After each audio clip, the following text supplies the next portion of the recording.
If you'd like, you could go ahead and start sharing the slides now. That would be great.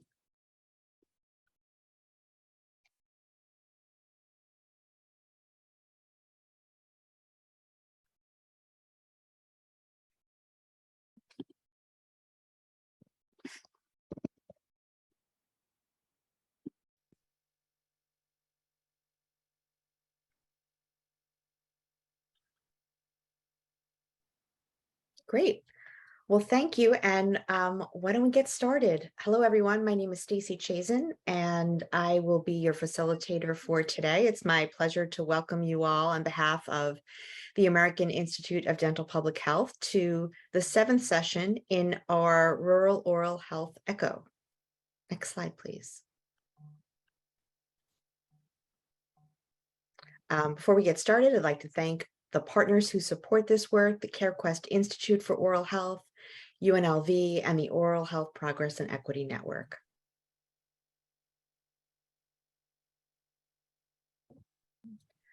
So today our agenda is what you're seeing on the screen right here. We're going to do a little welcome, go over housekeeping. The first point of which I will share with you that today's call is being recorded. We're going to have a didactic presentation that supports our topic today, which is behavioral oral health integration. And I just lost the slides on my screen. Was that just me? No. Everyone. Okay. We'll get them back in a second.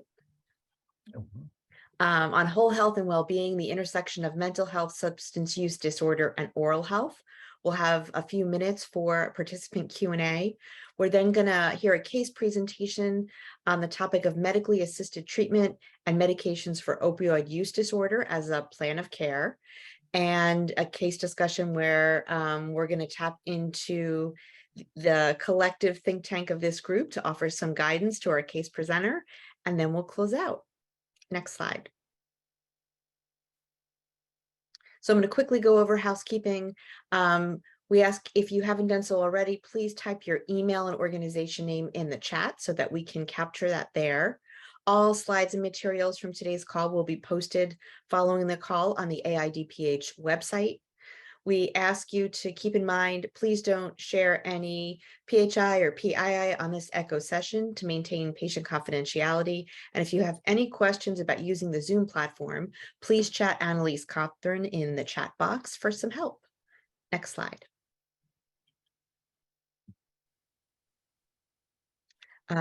This is who we are. I think most people have been here before, so I'm not going to read this slide. I encourage you to visit the website www.aidph.org to learn more about AIDPH.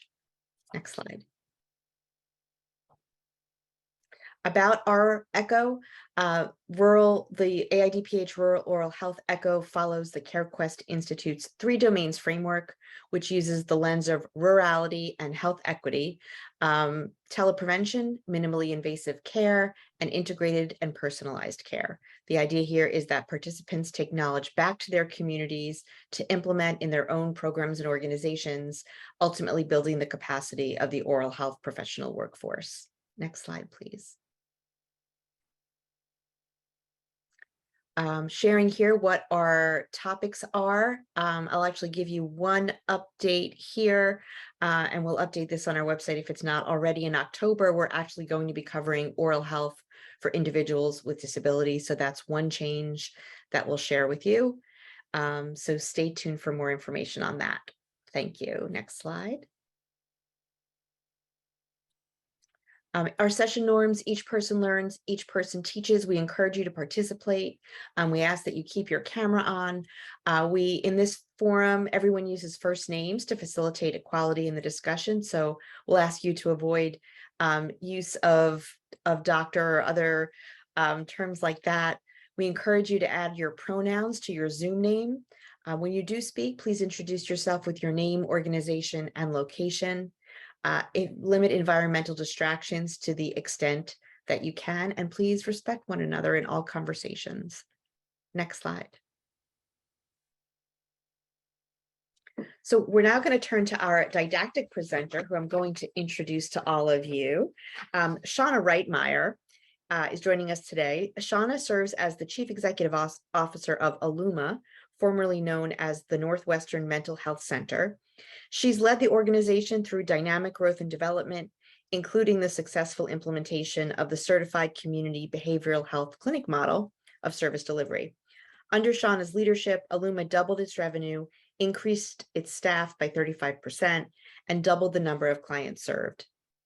In addition to her leadership and management responsibilities at Alluma, Shauna is a licensed graduate social worker and sees clients at the Crookston Clinic location.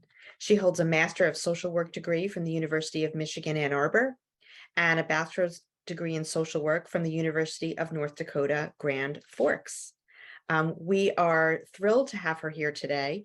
And I'll add that most recently, Shauna was appointed by Minnesota Governor Tom Walz to serve on the newly created Blue Ribbon Commission on Health and Human Services. We're thrilled to have her here with us today, and I will turn it over to you now, Shauna. Right. Thank you, Stacy. And depending on where folks are, good afternoon or good morning. I think we've got folks from all over the place. It's a pleasure to be with all of you today. Next slide.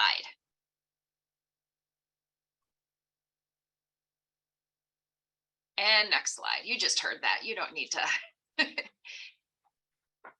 You don't need to hear that again. So what I'm hoping to do today is to share with you the impact that mental health and substance use disorder have on oral health, help to develop and provide different strategies that's used around the integration of models. So when I was hearing about CareQuest and kind of their 3 areas, I was like, oh, we're going to talk a little bit about some of those. So this is good opportunity of how that partnership and integration across systems will work, and then share with you some tools that could potentially be used in identifying, yes, go blue, identifying the ways to identify people that are coming in to your clinics or in the environments that you're in that may have mental health or substance use disorders.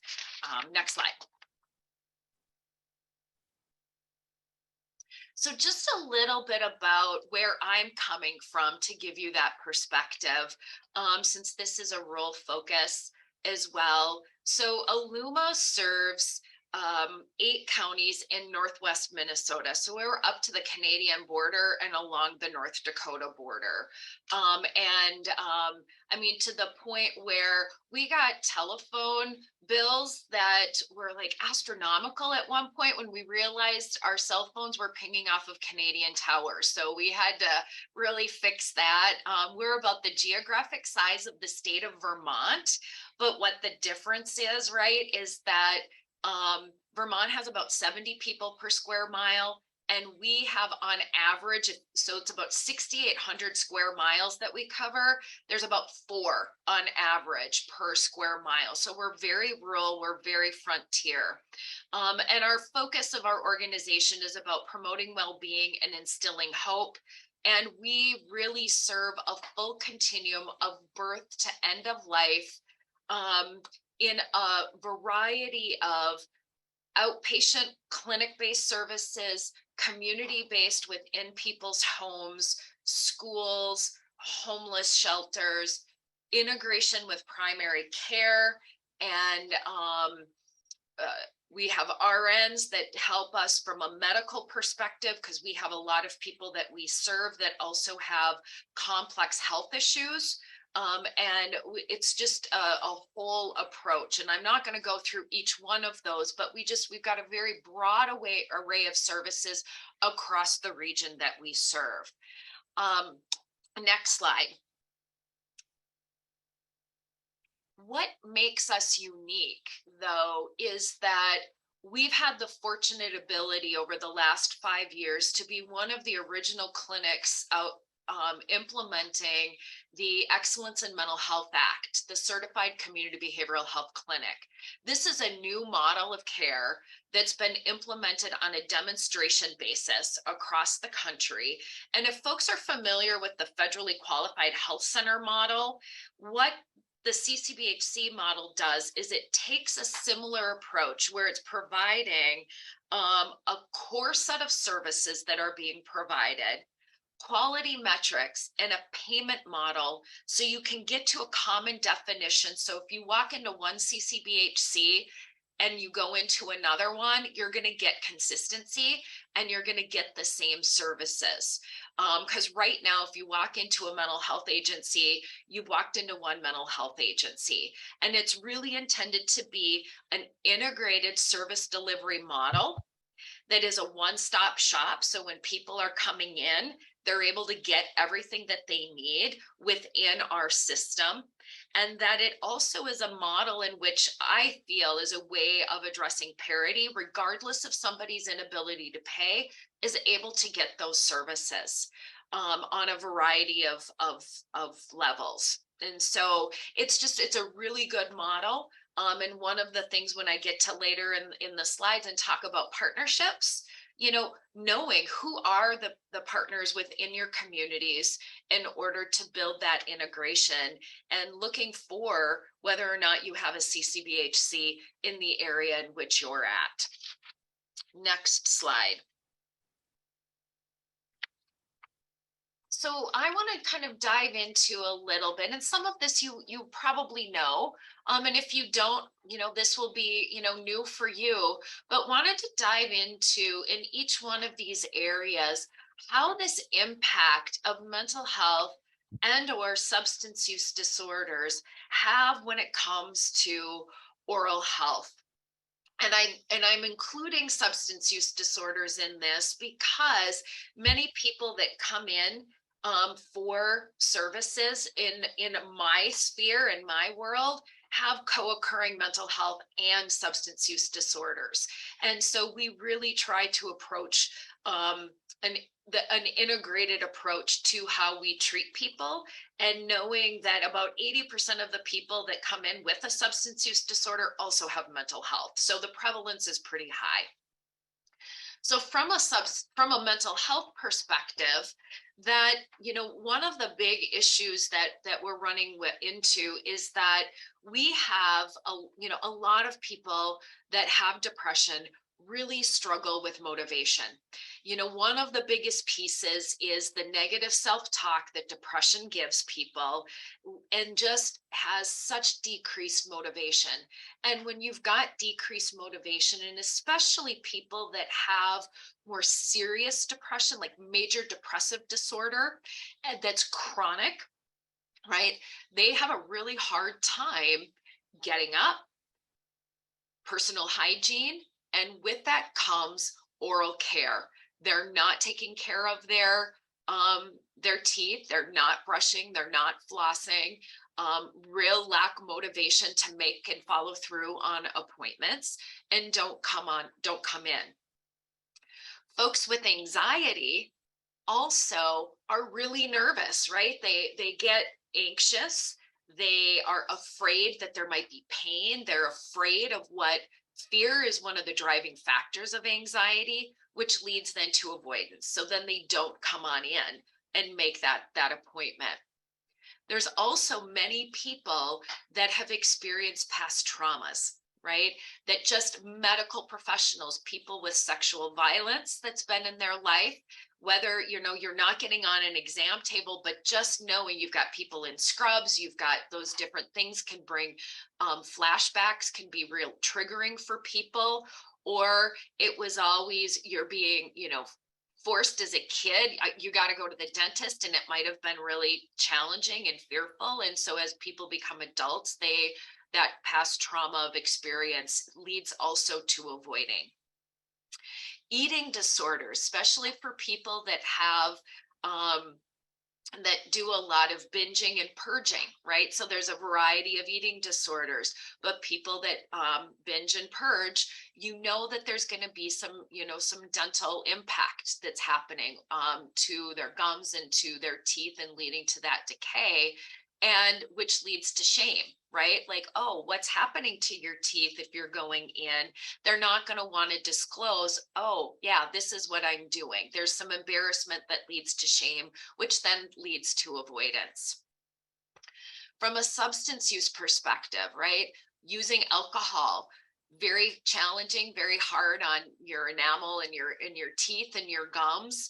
other substances that you're using, people that might be using, whether it is, crack cocaine, which was, so big. We're not seeing that as much as we are meth right now, but just by the act of how they're taking their drugs is going to lead to serious damage to their teeth, and they're not going to go in, right? So they are much more, there's fear of judgment as well.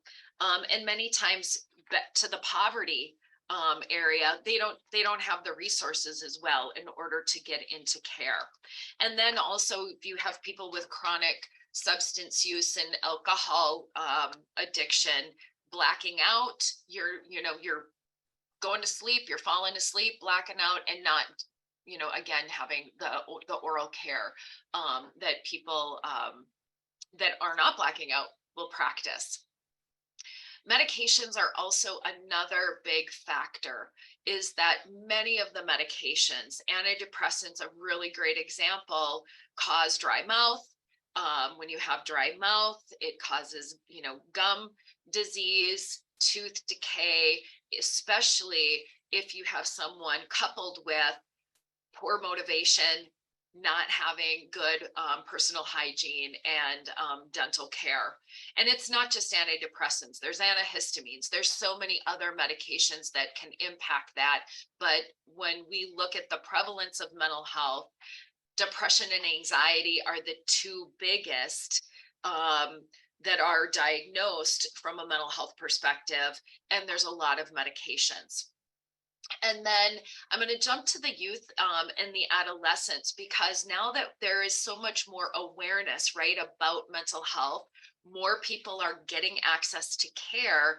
We're also seeing more youth and adolescents having medications prescribed to help support them. So at an earlier age, right, you're going to have young people exposed to these medications that have then an earlier potential prevalence of tooth decay or oral health issues that may need to be addressed earlier on than when you would normally see that in older adults. Like now we see it more older, but as we have more people younger getting medications, it's something to just watch and to think about. And then from a medication perspective, opioids and then substance use disorder, right? So a lot of times we've got the prescriptions, you're having major, oral surgeries, dental procedures being done, and prescribed pain medication. We're not saying we don't want to prescribe when it's appropriate, right? But then we also know we've had such an explosion and an increase in people with dependence on opioids that can then lead into an actual substance use disorder over time. And so putting strategies and tools in place that can help with the, routine follow-up, smaller prescriptions, following up to see how is the pain, and then maybe looking at alternatives down the road if needed for someone. And then we also know poverty is a huge factor when it comes to oral health. And when we're looking in rural frontier areas, we have real limited access than you would in other places. And a lot of people have lower socioeconomic income in rural areas. There's not as many dental providers, and having providers that actually take Medicaid is really low. And so having access to dental services is another impact. That's, if they can't get in and they can't have the oral care, then they're going to continue to have those issues, which then leads to the thing that usually is covered if somebody has Medicaid is going into, say, an emergency room or a dentist and having an extraction, right? So I can get my teeth extracted, but then it has other impacts on that, where there isn't disposable income for dentures or implants or whatever that might be. And then people are then having impact on employment as well. If they don't have teeth, they don't feel confident. They might not be going in and having or getting jobs because they don't have teeth. So there's some discrimination that's happening on that front as well. But all of these coupled, and for some, they have all of them, right? Some people, and others, it might be one or the other, depending on their own situation. But all of these impact that overall oral health that people have, and because we are all, we're holistic, right? And what I love with this this echo in oral health is that from a mental health perspective, we've taken so long this integration between mental health and substance use. Then it's been behavioral health, the combination of the two with primary care, and now incorporating oral health, I think is so critical and so important. Next slide. And somebody I hope is watching the time, because I can get long-winded. So then when you think about, right now, where's the integration of all of these? And a big part of this starts with education, and this echo is a great opportunity. You're getting knowledge and you're getting information that is bringing them that awareness. And the more awareness that we have allows for overall prevention, because hopefully we can start earlier with people. And our youth and our adolescents are a key place to start in having better oral health as people become adults. But once we're able to have the education and think about, boy, how do we prevent this, we have a really good opportunity to then start doing screenings, right, of who are the people that are walking through our door, both from an oral care perspective and from a mental health and substance use perspective, to allow for coordination of care and or referrals where there's services and where there's access. I want to share an example. So we had last year, we have a pretty robust school-based mental health program where we have mental health professionals and providers co-located in schools. Well, we got a referral for a young person in one of our schools that was having some significant behavior issues, and said, we need to get a mental health evaluation, something's going on. Well, in the course of doing our evaluation, one of the screenings that we did was, when was the last time you went to the dentist? Right? And are you experiencing any mouth pain? Well, yeah, the child had some significant tooth pain and ended up getting into the dentist. We were able to make the referral, make that connection for them to get to the dentist. I don't know exactly all the details of what ended up happening. That wasn't my situation, but we were able to get that child care that ended up reducing the behaviors in the school. So the behaviors in the school were a result because that child had pain, right? And was irritable and crabby and outbursts in the school. And they were thinking it was all mental health related, when it was really a physical health, oral health issue. And so I really like that example, because it gets to the integration. We were thinking about that as well, of oral health, and it wasn't just mental health, because we could have automatically gone down. We could have looked at the behaviors, we could have looked at the environment of the school and what's going on, and in family life, but it was really just about their the pain that they were having. Next slide.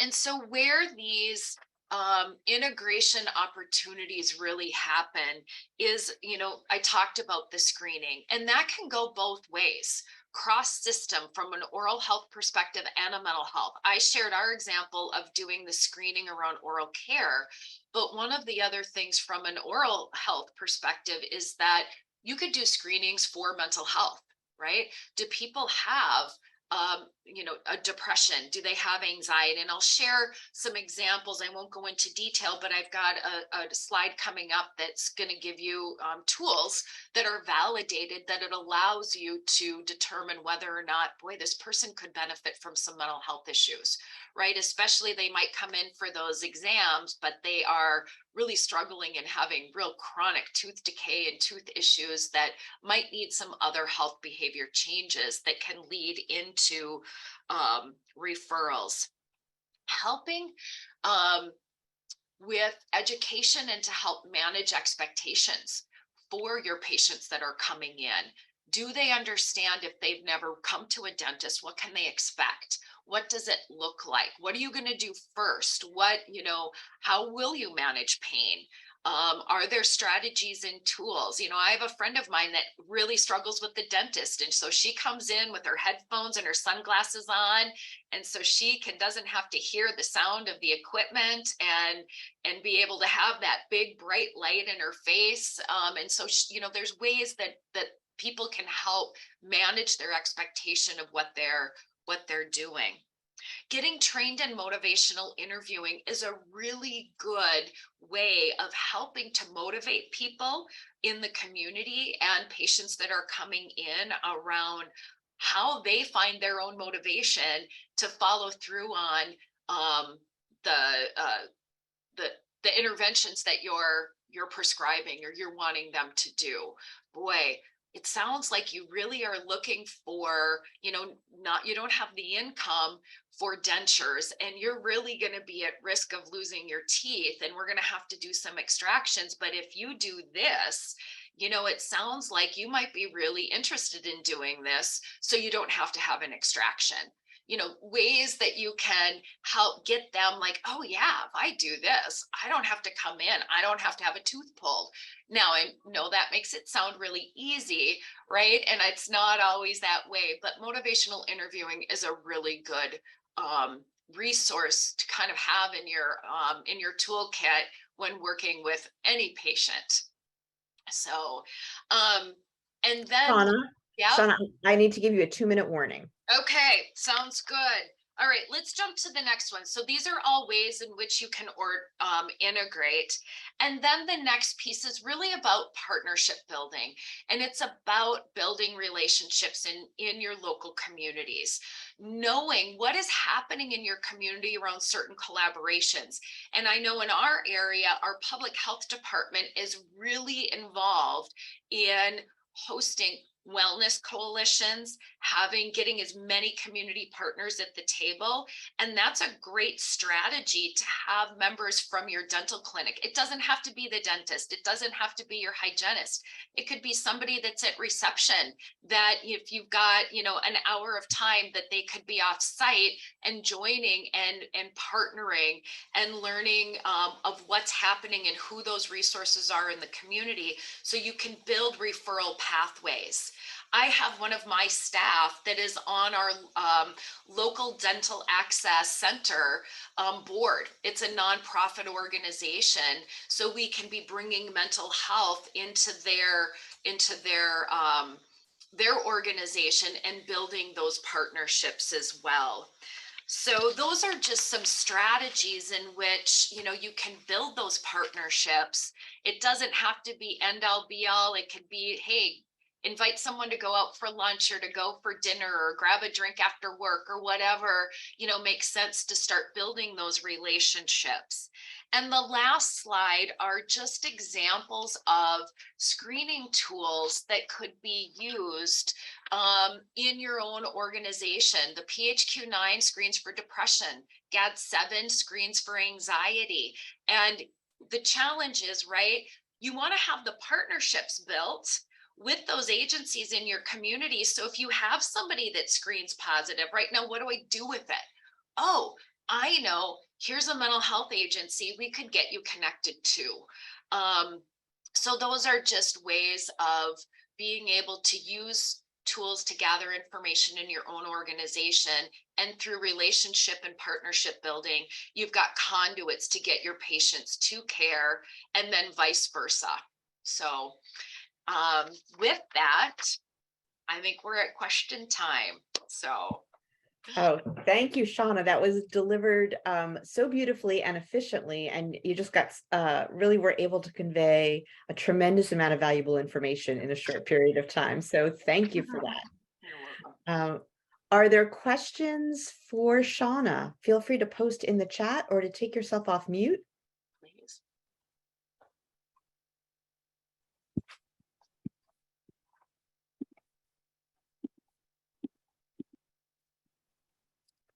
So I do have a question.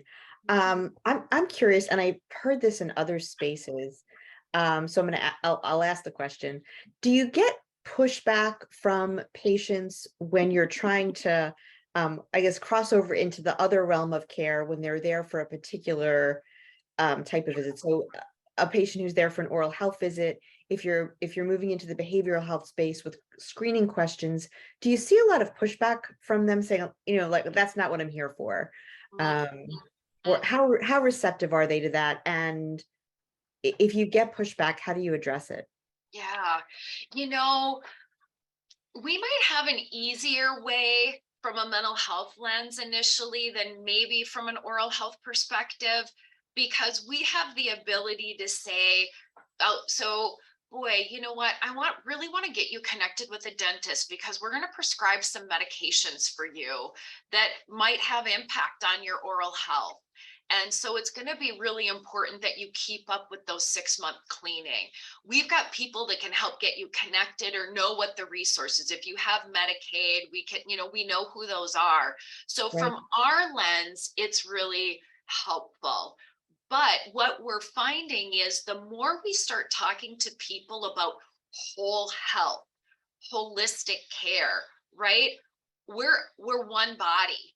And that many times, right, having extractions, right, and not being able to have the disposable income in order to get dentures, you said, you know what, this might be really hard for you, and there might be some resources, or you might have some anxiety around that, or you might have some, depressive symptoms. We really want to make sure that we're connecting you with resources that might be able to help you manage some of those thoughts or those feelings that you have. So I think there's ways that you can do that connect the dots, but boy, we believe that we are one body. And yeah, while our focus is this, we know how important these other things are, and we really want to integrate. So that's just kind of how the approach that we've really taken. Yeah. And we're seeing that a lot more. Yeah. And hopefully, I think the more you do that, the more you're educating your patients to have that mindset. Exactly. Right? That whole person approach to Yeah. care. Yeah. Thank you. Mm-hmm. Any other questions for Shauna? Hi, it's Elisa. I have a question. So Elisa Rozier, pediatrician, Prince of Wales Island, went to University of Michigan as undergrad. As a pediatrician in rural Alaska, been screening with PHQ-9 for years now.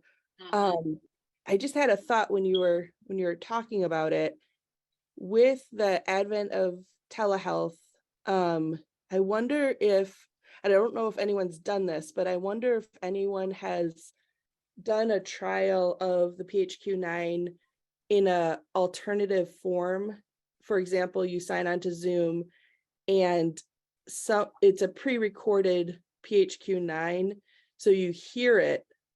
Like someone's asking you the questions, and then you either can say it and it can be recorded, your answer, and then digitally transcribed, or how you can do like voting, like a pop-up pops up and you can put your answer.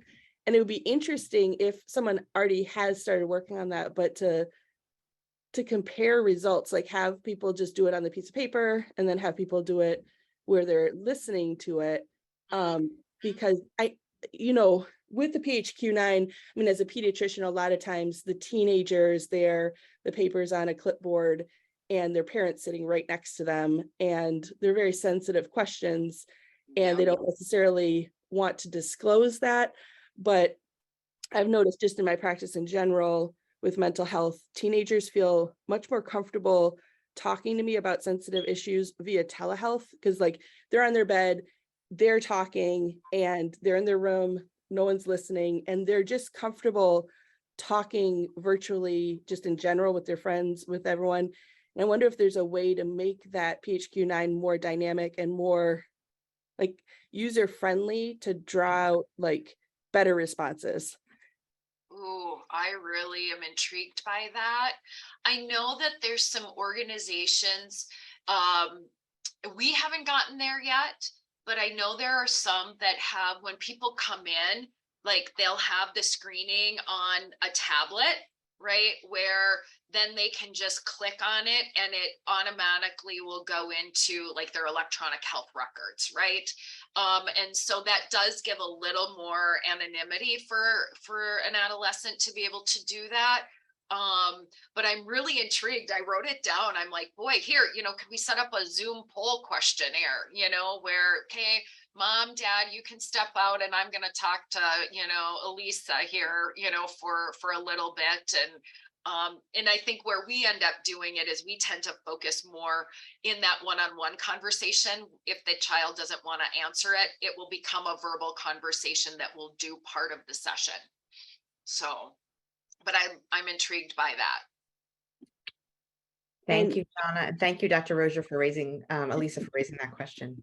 Yeah, even having a verbal, like prior to doing the PHQ-9, having a verbal explanation of it, because I feel like a lot of kids are wary of filling it out because they don't know where it could lead and they don't want to disclose it. But having just a verbal explanation, okay, this is what it is. We're trying to help you, basically, like supportive introduction. Yeah. So thank you. Thank you. So I'm going to move us on now to the case presentation part. And thank you again, Shauna, and to everyone for your participation. So our case presenter today is Frank Beck. Frank is the Dental Program Director, Regional Chief Opioid Officer, and Director of Rural Oral Health with Bon Secours Mercy Health in Youngstown, Ohio. And he is going to share a case with us today for this think tank's expert brainstorming. Frank, take it away. Great, thank you. I think we're certainly at a crossroads, and Shauna, that was a great discussion with regards to collaboration opportunities. And I want to share this challenge that we're experiencing here at Mercy as we speak. We know that medication-assisted treatment, or MOUD as it's now known, is an extremely effective plan of care as we assist patients in the recovery journey. One of our initiatives here at Bon Secours Mercy Health is to make sure first dose MAT is administered in the emergency department, and then the patient via a peer recovery individual, a peer recovery coach, is actually linked directly to a social worker counselor the next day, so we can have that direct and warm handoff. We know that to be a really effective model. The challenge is that medical and dental knowledge in this area is pretty void, both from the dentists providing care and by the medical practitioners. These patients, as was pointed out in the earlier presentation, they generally present with existing moderate to severe dental caries. Remember, dental caries is infectious, contagious, and transmissible, not only from patient to patient, but one part of the patient's mouth to another part of the patient's mouth. This problem is compounded by the fact that medications and/or years of abuse with certain substances have led to the result of extremely severe xerostomia. So now we introduce Suboxone films into the patient as their MAT therapy. The Suboxone film has a pH when dissolved in water of about 3.4. It's to be dissolved in the mouth over a prolonged period of time, 15 to 30 minutes, and it's flavored with sucrose. So when we talk about an extremely bad perfect storm, I don't think they've missed any element to making it a loss situation. What we're hoping to establish is an evidence-based protocol to intervene and prevent the progression of these carious lesions, which incidentally lead to dental abscesses, cellulitis, pain, compromised attempts to manage pain, potentially leading to relapse. And that is a challenge that we have. I want to share, ironically enough, yesterday morning at 9, I received a call from the judge at our local drug court, where he had a 36-year-old female in severe distress as she presented to the drug court. She actually had an infraorbital cellulitis a swollen right eye, was in extreme pain, and actually she was diverted from trying to manage her pain from the street. So it was interesting. We were able to get her in. Unfortunately, this 36-year-old female she really doesn't have any dentition left. So this does exist. It's out there, and why she had active caries and she's getting her Suboxone treatment, that complicated the facts. So real life situation, just saw yesterday. Next slide. I guess we get to my ask of the group.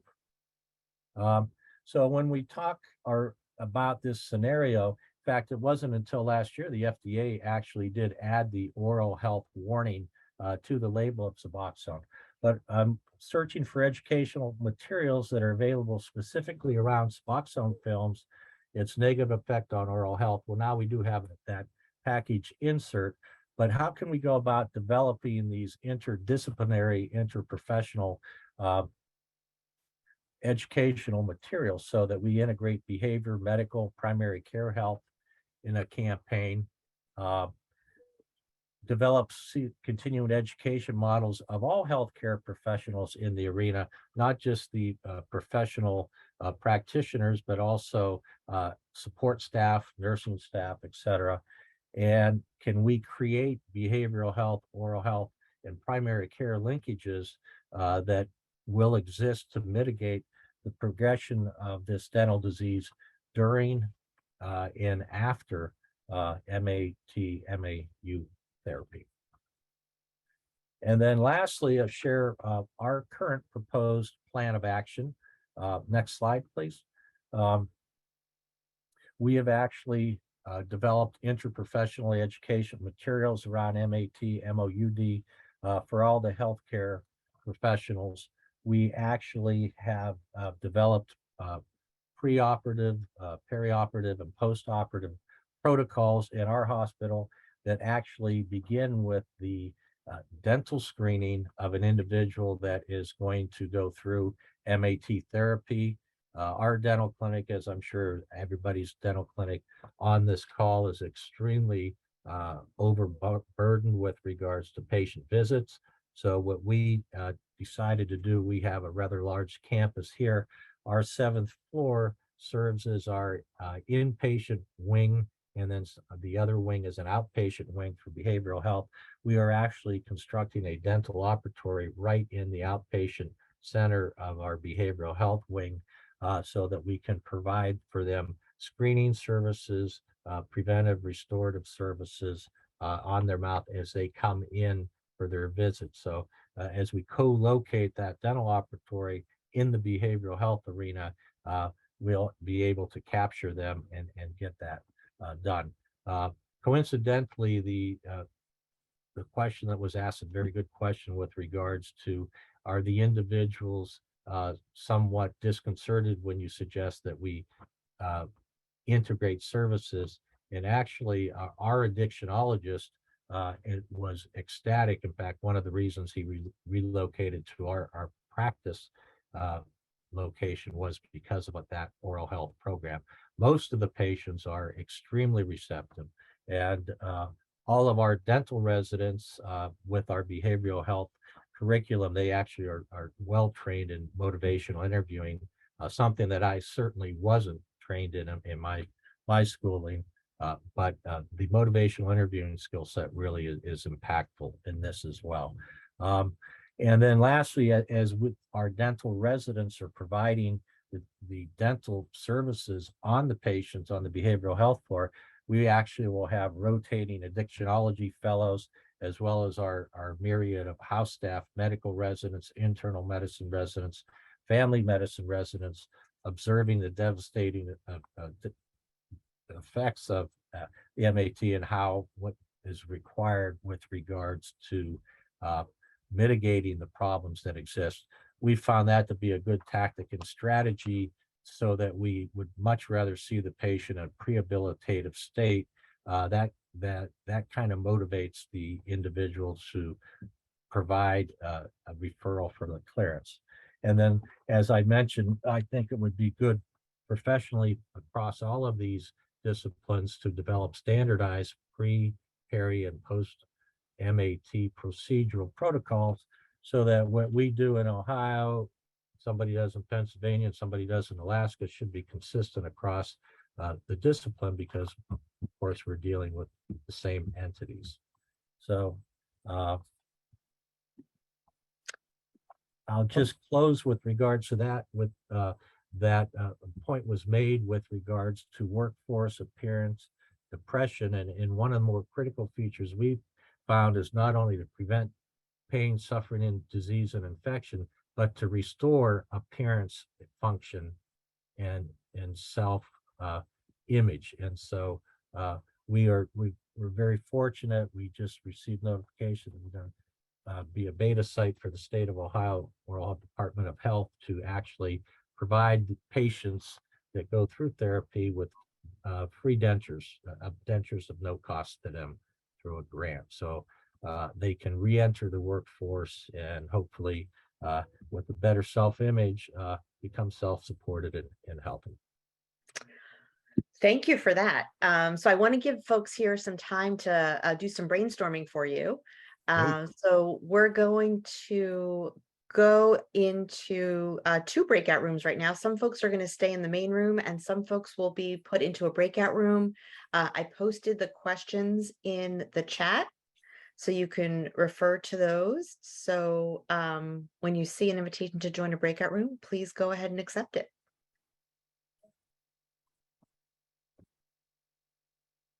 And Jasmine, you can stop sharing the slides for now, please.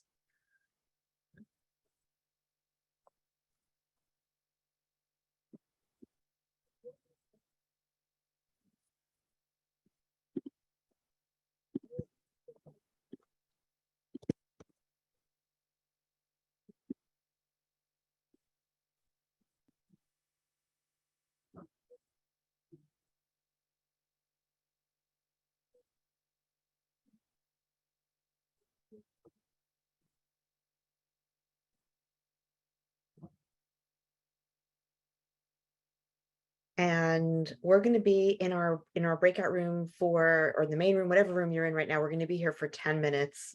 I wonder, Annalise, could you send that message out to the other room? I forgot to say that before we sent people off. Thank you very much. Okay, so Frank, I will tell you that I know you can't be in 2 places at once. Right. So you're with this group. We have someone taking notes here and also someone who's taking notes in the other room. So so all suggestions will be captured for you. Perfect. And it's great that you're here to answer any clarifying questions. So I'll open it up to the group. The questions are in the chat, what Frank's questions are, and I also posted again the current proposed plan of action. So I'll open it up to see if folks want to offer suggestions and or any feedback to the proposed plan. I wanted to add too that it's really helpful for us to simulate discussion by having video cameras on if you're willing and able. So if you'd like to add comments and also just turn your camera on for this discussion piece, that would be great. Thank you for adding that. Hi, this is McAllister. I'm a DPH graduate student over at the University of Iowa College of Dentistry. Spent some time in clinical practice as a general dentist before going back to school. Frank, I had a clarifying question for you with the MAT procedural protocols. You said that that first dose is being delivered in the emergency room. Is that where that's happening? That's correct. That was one of our ministry-wide initiatives to make sure our first dose MAT is delivered in the emergency room. Patient is then subsequently discharged with a direct linkage to the via our peer recovery coach, direct linkage to the counselor to continue number 1 therapy, and then the agency, which is outside our hospital facility, will actually provide the continued MAT support. One of the challenges is our ED physicians do not want to become a MAT 24-hour dispenser. Right. And so the conversations that we had and the decisions that were made with reassurance that they would not be the second dose provider. Okay. I was wondering then, so in addition to say they just for dispensing there, is there an opportunity for them to also apply maybe a fluoride varnish or do that measure as well, or have one of the nurses? I know something like silver diamine fluoride gets a little bit stickier or trickier to navigate, especially with discoloration, but even just a fluoride varnish, could that be an added part of the procedure in the ED? That would be a good opportunity to investigate, particularly in Ohio, because our nurses in Ohio and medical assistants can't provide that under state law. Thank you. Thank you.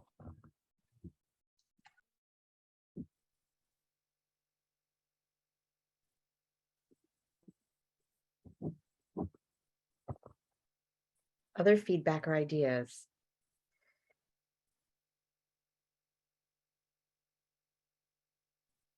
A quiet group today. Well, I'll share with you an avenue that we're investigating. I haven't endeared myself to Big Pharma. I was actually one of the individuals deposed in the Walmart settlement with regards to the $650 million our two counties just got. But at the risk of further infaming myself or non-endearing myself to Big Pharma, we are told that Suboxone is the effective mode of treatment with the individual, and sublingual films are the route of administration we should take. And subsequently, most states and insurance carriers cover Suboxone films. However, Suboxone is also administered in a sublingual tablet that has far less devastating dental effects. Of course, it costs about 100 times, that's facetious, costs 10 to 20 times less to administer that. So I think the route of Suboxone administration, one, is a big opportunity that we're investigating here via our addictionologist, and he's actually the one who suggested it. And two, it may be that we really don't need Suboxone at all. Of course, buprenorphine is what we're really talking about as the effective MAT drug, and it is packaged with naloxone. The argument being that it makes it prohibits the IV diversion of buprenorphine for illicit use. And so in Europe, they use monoproduct buprenorphine all the time. And in fact, not only they use it withdrawal, but they use it for pain management. So and there's zero problems with that. So one of the things that we're going to investigate is maybe the route of administration, or maybe a monoproduct buprenorphine instead of Suboxone might be a very effective solution. I have a question, and I may have missed this, so I apologize if I did. When I'm looking through sort of the current proposed plan of action, I see a lot of focus on providers, which I think is really wonderful and obviously needed. I'm curious about if you have put together any thoughts or ideas about what you could do from patient empowerment. And I wonder if patients even recognize that when they take this particular intervention, that it can affect their oral health, and what they could do to, on their own kind of counterbalance that effect. Has there been any patient education interventions that have been successful, or are you considering that? That's a great question. And the answer is, yep, that's part of our initial prehabilitation clearance. And so our MAT provider, whether it be the family practitioner, our addictionologist, or internal medicine, will refer them for a dental clearance visit. And that's actually part of our electronic health record. Once they do so, they're provided with chairside education, printed educational materials, and probably the most utilized tool we have in these folks is lots of silver diamine fluoride, because we need to arrest the decay before it continues to self-inoculate. So lots of silver diamine fluoride, and then the patients are actually some of them will come in on a weekly basis with regards to that. Some of them our plans of care actually include custom fabricated fluoride trays to actually have them become engaged in their self-care by providing themselves with fluoride treatments on a regular basis as well. Unfortunately, I don't have the metrics on this yet, but it's well over 50% of these patients probably don't have any dentition when we get done with them. That's really unfortunate. Frank, have you considered, or is it currently being utilized, SDF as prevention versus just an intervention when active decay is noticed? We love to do that. We do that in our regular patient population, but unfortunately, and we've only been doing the MAT patients for a few years, we've yet to see a patient that hasn't come in with a tremendous amount of active caries. I mean, rampant generalized caries, unfortunately. No, when I'm in a nursing home, you bet that my provider is going to give me silver diamine fluoride on my roots every other week.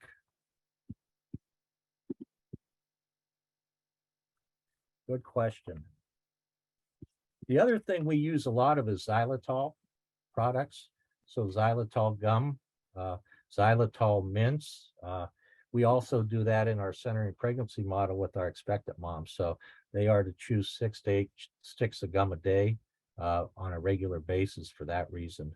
And lastly, the use of neutralizing products for something as simple as baking soda, rinse on a daily basis. But I don't know if I'm allowed to use proprietary products, but we do a lot of carie-free, that product line that seems to be pretty helpful as well.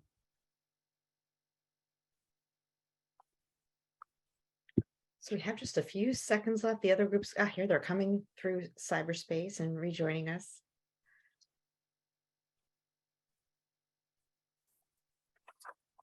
Any final thoughts for Frank?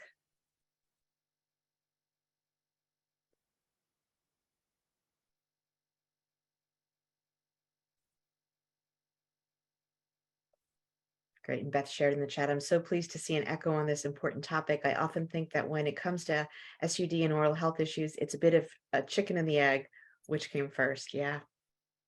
Indeed. Great. Jasmine, will you reshare the slides, please? And we can close it out.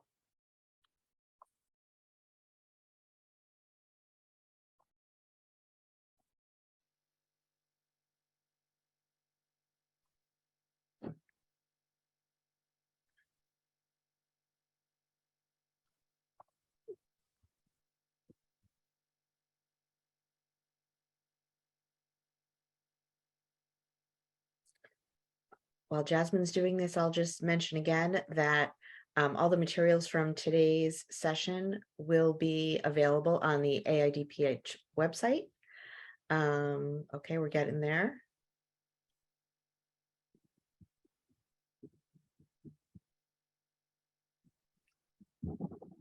Sorry about that, folks.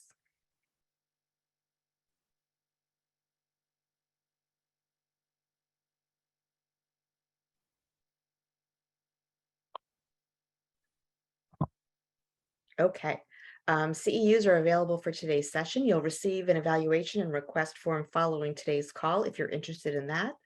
We'll also be publishing strategic recommendations, the ideas that came up in both of the rooms today, on the website in the coming weeks. Our next ECHO session will take place on September 28th on the topic of oral health policy and advocacy. And we encourage you, if you haven't done so already, to apply to share your organizational, community, or clinical challenge on a future ECHO call to get thoughts from this group's collective brainpower, the think tank here. Next slide. And also want to remind you that you're eligible to earn a rural oral health certificate from AIDPH. by participating in 8 of our sessions this year. So for more information about that, please visit our website as well. And I think that's all we have. So thanks, everyone. We appreciate your participation. Thank you again to Shauna and to Frank for your excellent presentations. I learned a lot. I hope others did as well. And we look forward to seeing you all at future sessions. Thanks and have a great day. Thank you all. Bye-bye. Bye.